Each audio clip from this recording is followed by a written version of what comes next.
Welcome everybody to the Sporting Tribune recap for Game 1 of the Stanley Cup Final. Willie Ramirez along with Steve Carp.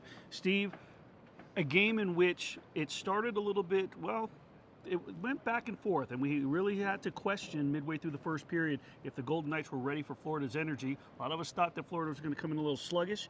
It did not, but then the Golden Knights turned it on. Your take on the game as a whole? Well, the key to this thing was Adin Hill coming up big in that second period when it was 1-1.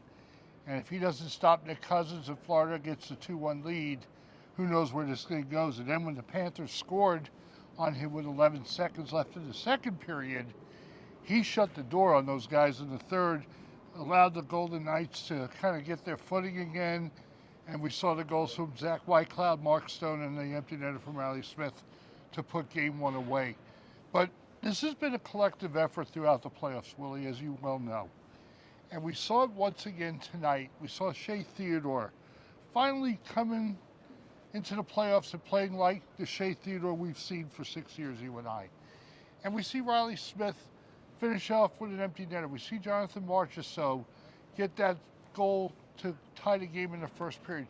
So many factors come into play in these playoffs. The fact that Golden Knights did not have to change the way they play normally, and the fact they were willing to take on Florida's physicality with their own and match it, I think really sent a big message to the Panthers. Well, three of the names that you mentioned, in Jonathan Marchessault, Riley Smith, and Shea Theodore, they were part of the original Golden Knights in 2018 that played the Washington Capitals. And Jonathan talked about being here before and having some comfortability in the Stanley Cup Final.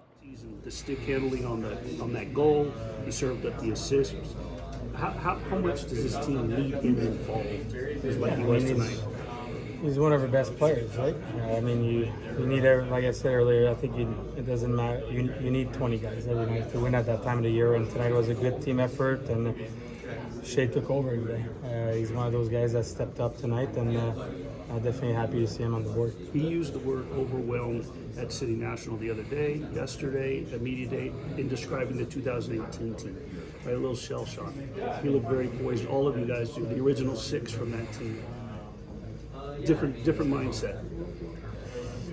Yeah, I mean, you need to. It didn't work back then, right? So, I mean, tonight we won the first game also 6 years ago, and it was good. That poise and that confidence and that sort of wherewithal of already being here, they have to be able to now put that behind them, right, as far as Game 1's victory, but use the poise and the maturity from 2018, carry it in with the veterans too. There's guys that have Stanley Cup rings. What do they need to do to keep the momentum into Game 2? I thought it was critical to the third period. You give up a goal late in the second, it could be a backbreaker for most teams. This group of guys, you talk about Pietrangelo, you talk about Barbashev, guys who have rings, Martinez. These guys don't get rattled. Right. And so they come into the room, it's a 2-2 game. Instead of getting angry, they regroup. Cassidy trusts his guys, they trust him. Couple big saves again by Hill, and then they go to work. Whitecloud with a great move to beat Bobrovsky. Stone with an amazing play to knock the puck out of the air, put it on the blade of his stick, and then beat Bob. And, of course, the empty netter by Riley Smith. I thought when Florida got a little chippy down the stretch, I thought the Knights responded the right way. They didn't back down, but they didn't do anything to escalate things to where it would maybe cost them down the road. Yeah, they definitely didn't allow the Panthers to get in their heads.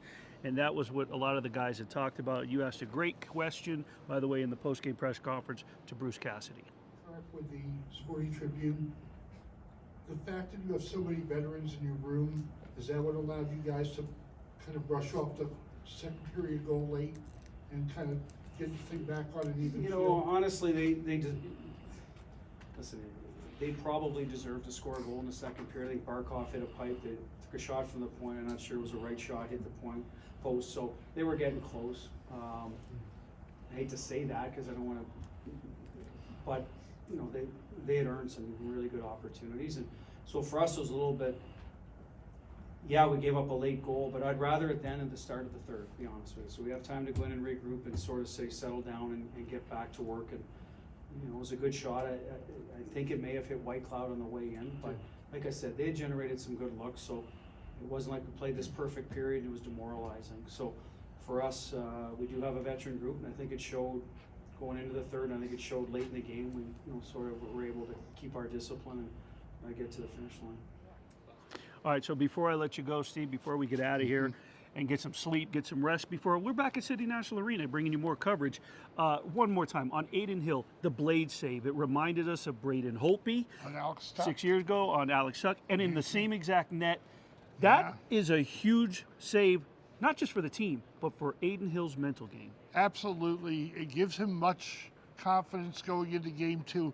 He let in a couple tough goals. The one on Stahl where he didn't get to the post, and then the one on Declare that kind of went off White Cloud and in. But he has shown a resiliency to not let goals linger in his mind. He just moves on to the next play. And as we head to game 2 Monday, I think it's going to be critical for him, because Florida's a good team. They're going to find a way to score. That he get a case of amnesia and forget about it and get on with the next play and let his team do what they do best. There you have it. Golden Knights, once again, 5-2 over Florida from T-Mobile Arena. Willie Ramirez along with Steve Carp, your Sporting Tribune recap from the Stanley Cup Final.